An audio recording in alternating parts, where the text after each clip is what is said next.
President Trump described the supposedly dreadful immigrant situation in Sweden. Journalists at every media outlet from here to Malmo have been debating how bad things really are there. They're fine, say a lot of them. Well, Katie Hopkins works as global columnist for the Daily Mail. Rather than going on Wikipedia or reading some Vox article to learn what to think, as most do, she decided to actually go to the country. She went to Rinkeby in Sweden, in the immigrant-dominated suburb of Stockholm that was torched by rioters last week. What did she find? Katie Hopkins joins us now. Katie, thanks for coming on. First of all, good for you for actually going. You always learn a lot when you get on a plane and go to the site. What did you expect to find, and how did it differ from what you found? You know, I expected to find what a lot of people have been saying. It's like, there's nothing wrong. Sweden's beautiful. I live here. I see none of this. You know, I expected to see the Sweden I imagine from maybe Christmas cards or whatever. But, you know, when I got there, it's a very different story. Within 10 hours of landing, an asylum centre was burnt down, arson suspected. There was a hand grenade planted in a bin. And when I rushed there to find out what had gone on, I was told, well, why politicise this? Journalists are blamed, you know. Why make this a political thing? Why can't it just be a hand grenade in a bin outside a police station and a mosque? And I kind of felt like, oh, who's the mad one here, me or you? And then speaking to the women in particular, there's a much quieter story that's not being told, which is that women are frightened to go out. When I went to Rinkeby in the evening, I was the only female, certainly the only white female. And when I spoke to the ladies, it's because they're terrified of the crime. They're terrified of the gangs. And one particular lady I spoke to, she runs home at night because she's fearful of all the men that gather at night under the bridge where she lives. So they're kept indoors. So it's a really frightening place for a lot of women there, particularly. Well, the irony, of course, is that Sweden is the original feminist success story, and its own government describes it that way as the first truly feminist country. And yet you're saying that Swedish women are afraid to go outside?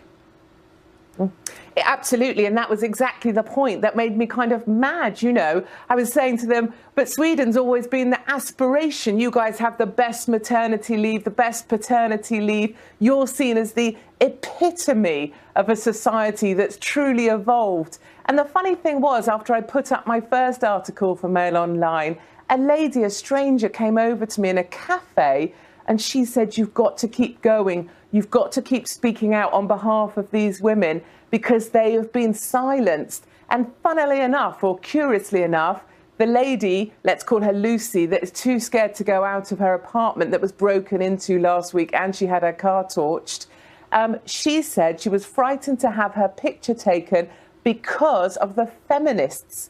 Because if she spoke out, she would be labelled a racist and they would hunt her down. So the feminists are now working against the women of Sweden, and they call them the extremists now. Feminists are the new extremists in Sweden, and they are part of the problem, part of the mafia that are silencing the problem that Trump, thankfully, spoke out about. Yeah, it's not so different here. I mean, our media, as you know, worked feverishly to downplay any reports there might be a problem in Sweden. They're dishonest and politically motivated, so that wasn't surprising. What is surprising is how many Swedes are apparently afraid to say what they really think about what's happening there. Why is that? Absolutely. There's this absolute belief, 80 years of liberal politicians, there's an absolute belief that Sweden is utopia, and that's the only message you can send. There's absolutely mandatory belief in multiculturalism. Eritrea, Somalia, Afghanistan, they don't just arrive in Sweden and then miraculously, you know, join the multicultural dream. No, they bring every war, every fight, every hostility with them. And there in Rinkeby, in Sweden, you have the Eritreans who hate the Somalians, who hate the Afghanis, and that's just brought with them. And we have the same in Calais. When I went to Calais to address the migrant situation there, exactly the same. The Somalians don't speak to the Eritreans, who don't speak to the Afghanis. And absolutely, Sweden won't acknowledge that. They won't acknowledge they've got a problem because that would mean admitting that everything they've believed in, multicultural ideas, are wrong, and that they shouldn't have let in 200,000 people in 2 years, and they're about to let in another 400,000 over the next 4 years. So this problem is not going away. They'd rather destroy their own country than be called racist.